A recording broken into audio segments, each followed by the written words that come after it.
ડભોઈમાં હર ઘર તિરંગા અભિયાન અંતર્ગત ભવ્ય તિરંગા યાત્રા યોજાઈ. દેશભક્તિના રંગે રંગાયું ડભોઈ નગર. એનસીસી કેડેટ્સ અને શાળાના વિદ્યાર્થીઓએ ઉત્સાહભેર ભાગ લીધો.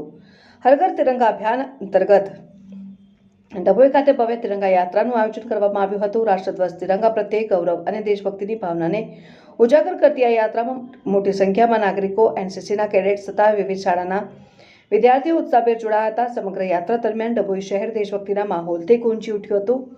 તિરંગા યાત્રાનો પ્રારંભ ડભોઈ એપીએમસી ખાતેથી કરવામાં આવ્યો અને રાષ્ટ્રધ્વજ સાથે નીકળેલી આ યાત્રા વડોદરી, ભાગોળ અને ટાવર ચોક સહિતના મુખ્ય માર્ગો પરથી પસાર થઈ ઐતિહાસિક ગઢ ભવાની મંદિર ખાતે પૂર્ણ થઈ હતી. યાત્રાના સમગ્ર માર્ગ દરમિયાન રાષ્ટ્રપ્રેમ અને એકતાનો સંદેશો પ્રસર્યો હતો.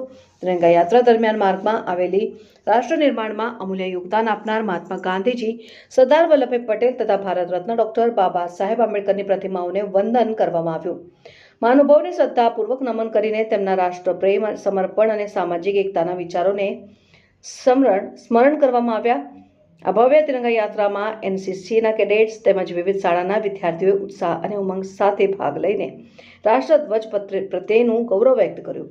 હર ઘર તિરંગા અભિયાનના માધ્યમથી રાષ્ટ્રભાવના, એકતા અને દેશપ્રેમની ભાવનાને વધુ મજબૂત બનાવવાનો સંદેશો આપવામાં આવ્યો. આ વેળાએ ધારાસભ્ય શ્રી શૈલેષભાઈ મહેતા, જિલ્લા પંચાયત પ્રમુખ શ્રી જ્યોત્સનાબેન રબારી, જિલ્લા પ્રમુખ શ્રી ડોક્ટર પીજે બ્રહ્મભટ્ટ, પ્રાંત અધિકારી શ્રી વિરાજસિંહ પરમાર ઉપરાંત તાલુકા તેમજ જિલ્લા પંચાયતના સભ્યો, સદસ્યો, અધિકારીઓ અને મોટી સંખ્યામાં નગર અને તાલુકાના નાગરિકો જોડાયા. પાટવી ગુજરાતી ન્યૂઝ, શિવરાજ સુપાઈ.